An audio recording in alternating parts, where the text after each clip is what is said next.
Hello friends, welcome to P star classes. आज की class में हम कक्षा 5 का पार्ट नंबर 15 बिशन की दिलेरी पढ़ेंगे।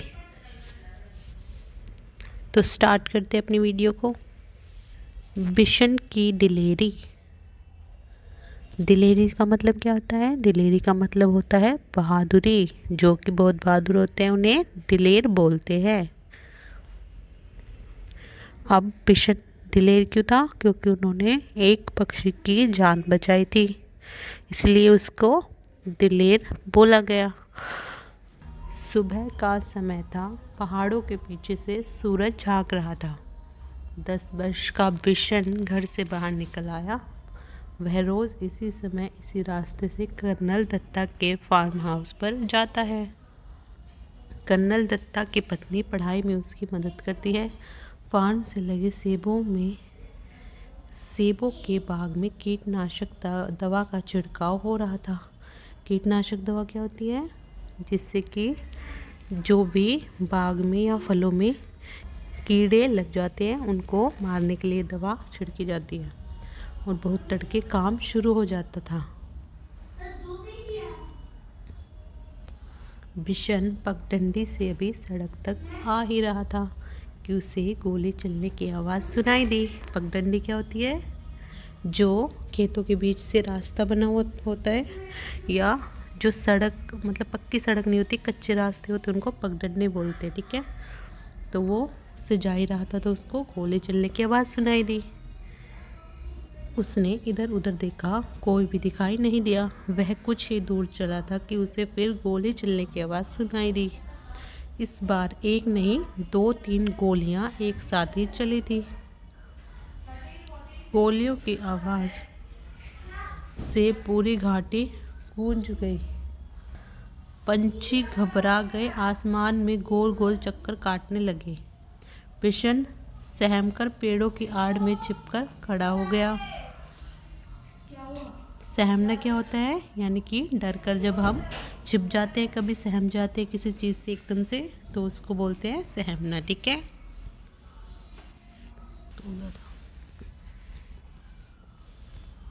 बिशन जहाँ खड़ा था वहीं चुपचाप खड़ा रहा।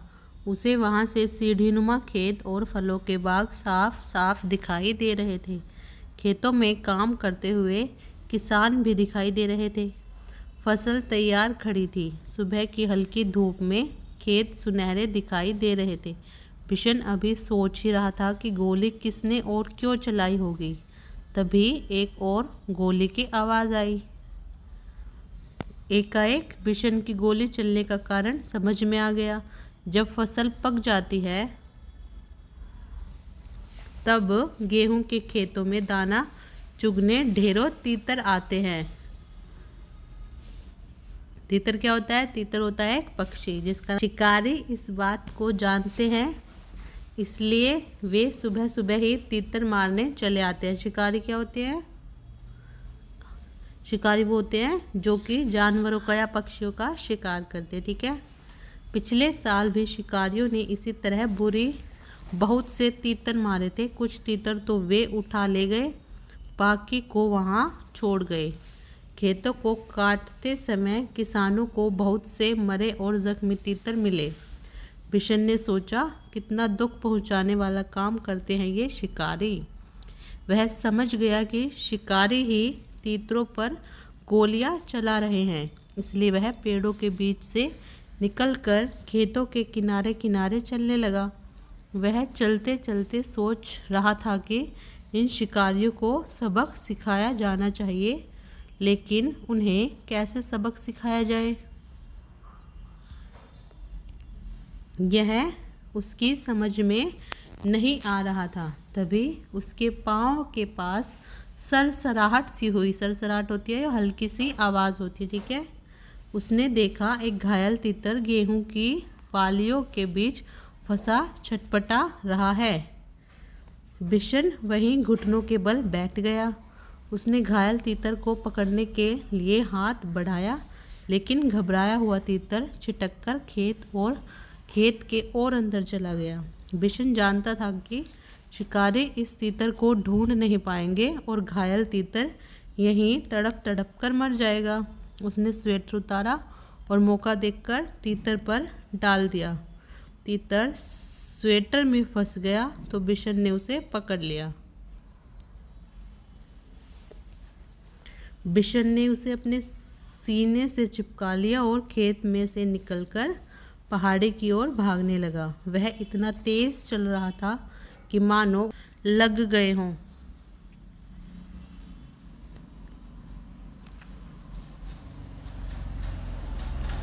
कर्नल दत्ता के घर के रास्ते में एक तरफ गेहूं के खेत थे और दूसरी तरफ कटीली तारों की बाढ़।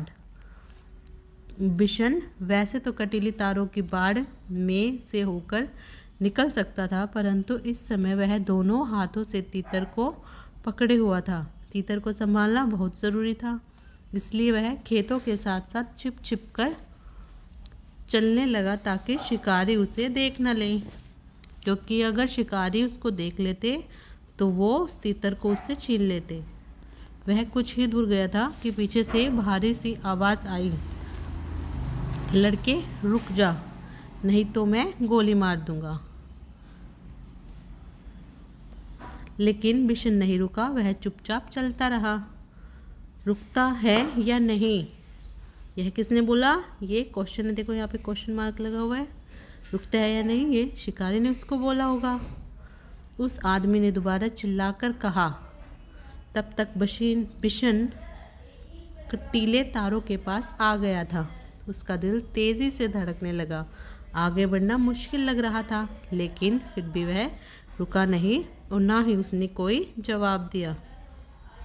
तभी बिशन को भारी भरकम जूतों की आवाज़ सुनाई दी, जो तेजी से उसके पास आते जा रहे थे। पीछे से आ रहा शिकारी गुस्से में ज़ोर ज़ोर से चिल्ला रहा था, मैं तुम्हें देख लूँगा, तू मेरा शिकार चुरा कर नहीं ले जा सकता। ये उसको धमकी दे रहा था। कौन? वो शिकारी। बिशन के लिए आगे निकल भागने का रास्ता नहीं था। अगर वह सड़क से जाता तो शिकारी को साफ दिखाई दे जाता, इसलिए उसने खेतों के छोटे रास्ते से जाना तय किया। जो खेतों के बीच में छोटे छोटे रास्ते होते ना, वो अब उनसे जाने लगा। खेतों से आगे के रास्ते में कांटेदार झाड़ियाँ थी। बिशन उसी रास्तों पर घुटनों के बल चलने लगा, बहुत संभल कर चलने लगा। चलने पर भी उसके हाथ पांव पर कांटों की बहुत सी खरोंचें उभर आई। खरोंचों से खून भी निकलने लगा। उसकी कमीज की एक आस्तीन भी फट गई। आस्तीन क्या होती है? आस्तीन का मतलब होता है बाजू। वह जानता था कि कमीज फटने पर उसे माँ से डांट खानी पड़ेगी, पर बिशन को इस बात का संतोष था कि वह अब तक तीतर की जान बचाने में कामयाब रहा। झाड़ी से बाहर आकर वह सोचने लगा कि कैसे पहाड़ी के कोने से फिसलकर नीचे पहुंचा जाए, लेकिन उस कोने में घास बहुत ज़्यादा थी और ओस के कारण फिसलन भी थी। बिशन थक कर वहीं एक किनारे बैठ गया।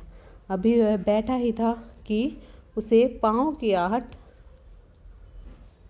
सुनाई दी। आहट सुनते ही वह उठकर दौड़ पड़ा। दौड़ते दौड़ते वह आधी पहाड़ी पार कर चुका था।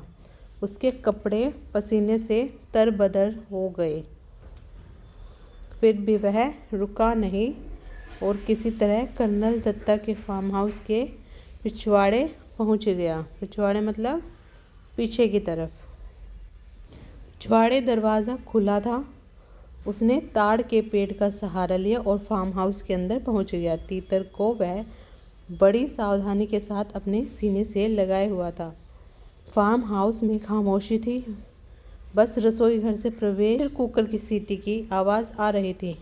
मुर्गियाँ अभी दड़बे में थी और गुलाबचंद सामने का बरामदा साफ कर रहा था। अचानक कर्नल साहब का अल्सेशियन कुत्ता ज़ोर ज़ोर से भौंकने लगा। वह किसी अजनबी को देखकर इस तरह भौंकता है। बिशन समझ गया कि शिकारी इधर ही आ रहा है। उसने इधर उधर देखा ताकि वह तीतर को कहीं अच्छी तरह से छिपा सके। एक और शेड के नीचे बहुत सारा कबाड़ पड़ा था। उसी में एक टूटी टोकरी बिशन को दिखाई दे गई। ये ठीक है, सोचते हुए उसने तीतर को टोकरी में रखकर स्वेटर से ढक दिया। घायल तीतर घबराया हुआ था, इसलिए वह चुपचाप पड़ा रहा। तीतर को छिपाने के बाद बिशन ने सोचा कि अब बाहर चलकर देखना चाहिए, पर वह शिकारियों के सामने भी नहीं पड़ना चाहता था, इसलिए उसने छत पर चढ़कर बैठना ठीक समझा। बिना सीढ़ी के छत पर चढ़ना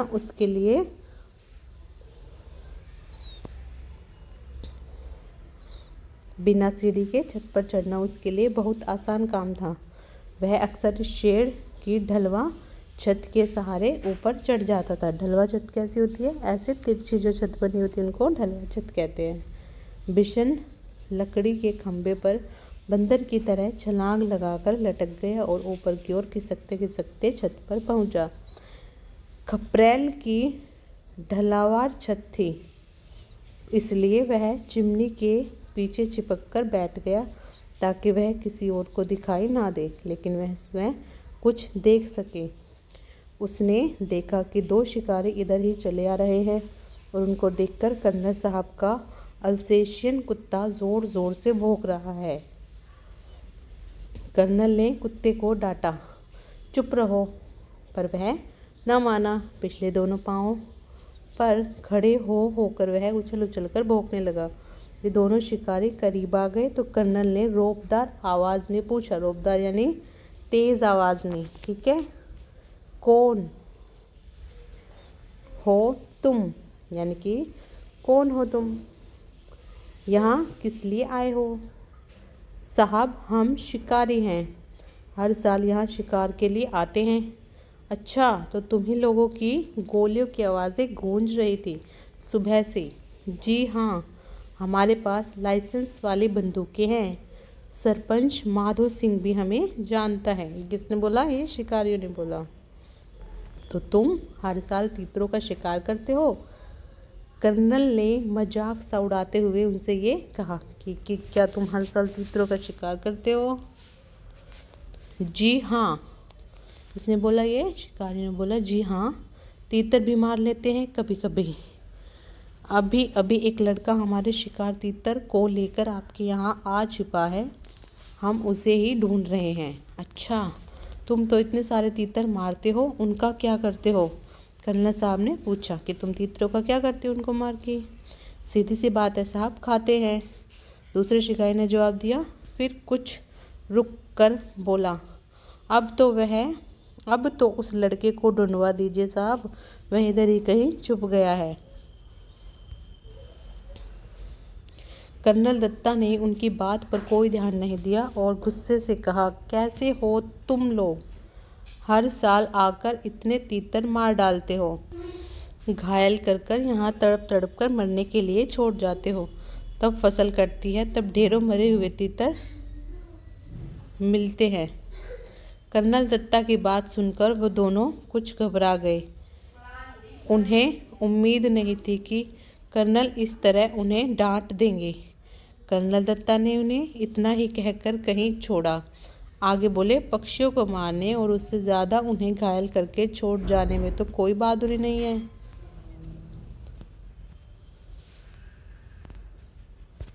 अब तुम दोनों यहाँ से जा सकते हो। यहाँ तुम्हारा कोई तीतर वीतर नहीं है। अब जाते क्यों नहीं, खड़े क्यों हो? ये किसने बोला? ये कर्नल दत्ता ने बोला। बिशन चिमनी के पास से सब देख और सुन रहा था। वे दोनों शिकारी बिना कुछ बोले मुड़े और वापस चले गए। कर्नल दत्ता ने गुलाब चंद से दवाई छिड़कवाने वाली मशीन लाने को कहा। तभी बिशन छप्पर से शेड पर होता हुआ नीचे कूदकर पड़ा। उसने तीतर को उठा लिया और घर में घुसते ही मालकिन को पुकारने लगा, बहू जी जल्दी आइए, यह बहुत जख्मी है, आकर इसे देखिए। बिशन की आवाज़ सुनकर कर्नल दत्ता भी अंदर जा पहुँचे और बोले, अच्छा, तो तीतर चुराने वाला लड़का तू ही था। क्या करता बाबूजी, इसे बहुत चोट लगी है। अगर मैं न लाता तो यह मर जाता, अब तो इसका क्या करेगा। ये कर्नल दत्ता ने बिशन से पूछा कि अब तो इसका क्या करेगा। इसे पालूंगा बाबूजी, ये किसने बोला, बिशन ने कहा। कर्नल साहब मुस्कुरा दिए। उन्होंने घायल तीतर को देखा, उसका एक पंख टूट गया था, अब शायद ही वह उड़ सके। जाओ दवाइयों का बक्सा लेकर आओ। बिशन दौड़कर बक्सा ले आया।